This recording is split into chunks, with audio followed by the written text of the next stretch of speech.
কালকেই জামাই ষষ্ঠী। তো জামাই ষষ্ঠী স্পেশাল রেসিপি আমি তোমাদের সাথে কম বেশি শেয়ার করেছি, তার মধ্যে তো মাছ মাংস আছেই। তো আজকে ভাবলাম তোমাদের একটা অন্য টাইপের রেসিপি শেয়ার করি, যেটা অনেক জামাইয়ের কিন্তু খুব পছন্দের। সেটি হচ্ছে পনির দিয়ে পটলের দোলমা। খুবই ট্র্যাডিশনাল একটা রেসিপি, কিন্তু আমি আমার মতো করে বানাচ্ছি এবং সেই রেসিপিটাই চলো তোমাদের সাথে শেয়ার করি। আশা করি তোমরা যদি এরকম পটলের দোলমা বানিয়ে দাও, কোনো জামাইয়েরই অপছন্দ হবে না। তো চলো রেসিপিটা শুরু করা যাক। সবার প্রথমে নিয়ে নিয়েছি পনির, সেটাকে ম্যাশ করে নিয়েছি। এবার একটা কড়াইতে একটু তেল দিয়ে এর মধ্যে দিয়ে দিলাম জিরের গুঁড়ো এবং তার সাথে কিছু ড্রাই ফ্রুটস, তার মধ্যে আমন্ড, পেস্তা ছিল এবং কাজু ছিল। দিয়ে এর মধ্যে ম্যাশড পনির দিয়ে ভালো করে ফ্রাই করে নামিয়ে নেব। এবার বেশ কতগুলো পটলকে আমরা ভেতরটা একটা চামচ দিয়ে ভেতরে বীজগুলো বার করে নিয়েছি, তোমরা দেখতেই পাচ্ছ। এবার এর মধ্যে এই যে পনিরের যে স্টাফিংগুলো আছে সেগুলো এর মধ্যে ঢুকিয়ে দেবো। তবে অবশ্যই পুরো ভরে দেবে না, কারণ যখন এই পটলটাকে ভাজা হবে এই পনিরের যে স্টাফিংটা অনেকটা বেরিয়ে আসবে, ওর জন্য একটু ওপর পোর্শনটা ফাঁকা করে রেখে তারপরে এর ভেতরে পনিরটাকে স্টাফ করবে।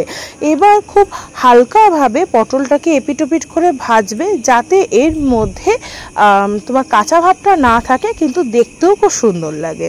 মোটামুটি আমার সব ভাজা হয়ে গেছে। এরপরে আমি কড়াইতে তেল দিয়ে দিলাম দারচিনি ফোড়ন। এর মধ্যে দিয়ে দিলাম একটা মশলা, যার মধ্যে অবশ্যই রয়েছে আদা বাটা, জিরে বাটা, লঙ্কা বাটা এবং তার সাথে রয়েছে কাজু বাদাম পেস্ট, আর অল্প একটু সর্ষে পোস্ত বাটা দিয়ে ভালো করে এটাকে আমি কষিয়ে নেব। এর মধ্যে দিয়ে দেব বেশ কিছুটা টমেটো কুচি। দেখো কি সুন্দর এর মধ্যে থেকে একটা কালার এসছে। এর মধ্যে অবশ্যই দিয়ে দিয়েছি কাশ্মীরি রেড চিলি পাউডার, সেটা সম্পূর্ণ অপশনাল, তোমরা চাইলে এর মধ্যে নাই দিতে পারো।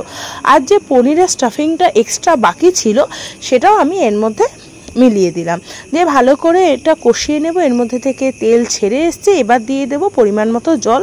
তোমরা যতটা গ্রেভি পছন্দ করবে ততটাই জল দেবে। আমি একদম শুকনো নামিয়েছি, তাই খুব বেশি জল দিইনি। ভালো করে ফুটে উঠলে এর মধ্যে পটলটাকে দিয়ে ভালো করে ফুটতে দিলেই আমাদের রেডি হয়ে যাচ্ছে পটলের দোরমা।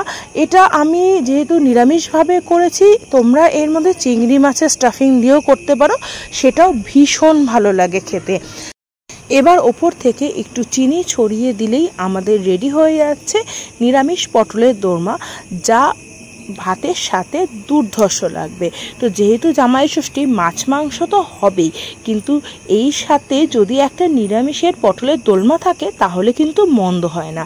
তোমরা কি বলো? আমাকে কিন্তু অবশ্যই কমেন্ট করে জানাতে কিন্তু ভুলো না। তো আজ আসি, দেখা হচ্ছে আবার নতুন একটা রেসিপি নিয়ে। সবার জামাই ষষ্ঠী খুব ভালো কাটুক। টাটা।